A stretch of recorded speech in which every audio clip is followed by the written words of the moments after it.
I am told only a handful of top advisors knew this was coming. Just hours after the firing, Sean Spicer locked himself in his office at the White House. Barely 3 months into his presidency, Donald Trump caught even his staff off guard with what would turn out to be one of his most consequential decisions. To fire Comey, my decision. The firing of FBI Director James Comey. Comey in Los Angeles heard about it on CNN. The high drama of the moment captured by helicopters tracking his retreat back to Washington. The official line was that Comey was fired for mishandling an investigation into Hillary Clinton's email server. But Trump himself soon debunked that. I said to myself, I said, you know, this Russia thing with Trump and Russia is a made-up story. Apparently, the president fired Comey thinking that would shut down the FBI investigation into his election campaign's ties with Russia. In an Oval Office meeting, Trump seemed to boast to, of all people, Russia's Foreign Minister Sergei Lavrov, that he'd taken care of the Russia investigation by firing Comey. He called Comey a nut job. Instead, the firing led to the appointment of a special prosecutor with a broad mandate to probe even more deeply into what Trump called this Russia thing. No politician in history, and I say this with great surety, has been treated worse or more unfairly. An already roller coaster relationship between Trump and the FBI teetered dangerously on the precipice of disaster. In terms of the FBI's interest in the Trump campaign, and then Trump himself as president reacting to that. Have you ever seen anything like it? No, I mean, I know I haven't, and I don't think anybody else has. Robert Anderson was executive assistant director of the cybercrime branch of the FBI while Comey was still director. And to have the President of the United States and the Congress, in some instances, talking about not only firing the head of the FBI, but asking the deputy director of the FBI to step down, and all the other collateral information's coming out with it. It's extremely unusual.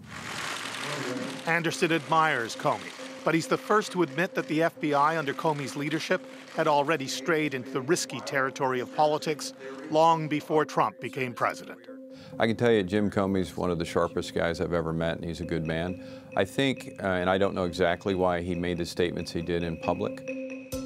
He's referring to this moment, when Comey publicly outlined the reckless and careless way Hillary Clinton handled her email server as Secretary of State, and then said it wasn't worth prosecuting. That led to an internal disagreement about how the FBI was handling the Clinton case. Soon, unnamed FBI sources began to leak details about those disagreements. More often than not, they'd leak to reporter Devlin Barrett, then at the Wall Street Journal and now at the Washington Post. There was a real conflict and division within the FBI, and including the Justice Department, over exactly how to proceed on some Clinton-related investigations.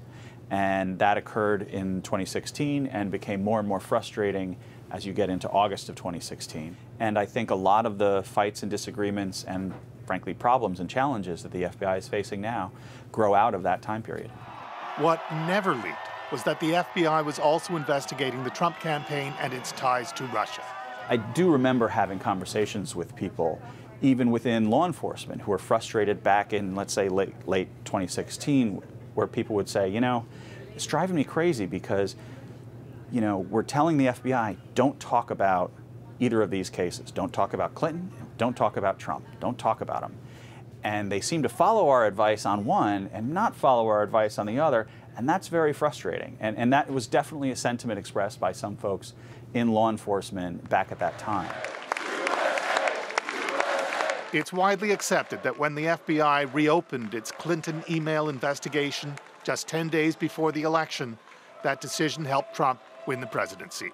And Trump at first seemed happy to have Comey stay on as FBI director. That was at least consistent with the FBI's long reputation for being a conservative-leaning institution. Historically, you know, it's been that the sort of tradition has been that, you know, there's a lot of conservatives that are attracted to work in the FBI, and there's a fair number of liberals who are attracted to work at the Justice Department as lawyers, and those two things tend to integrate and balance each other out in most days, in most cases. All the more remarkable, then, that the president would now see both the FBI and the Justice Department as his enemies. President Trump had never really tried to understand why people do things that are not in his interest.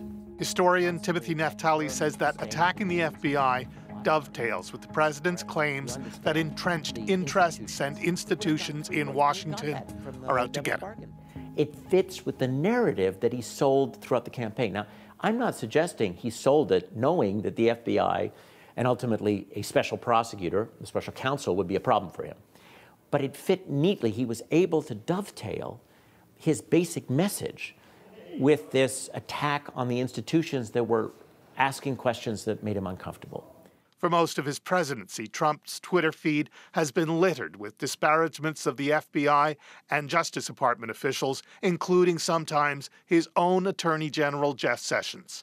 He claims there's a witch hunt against him, that the Russia investigation is a hoax, and he spreads misinformation about how the FBI operates.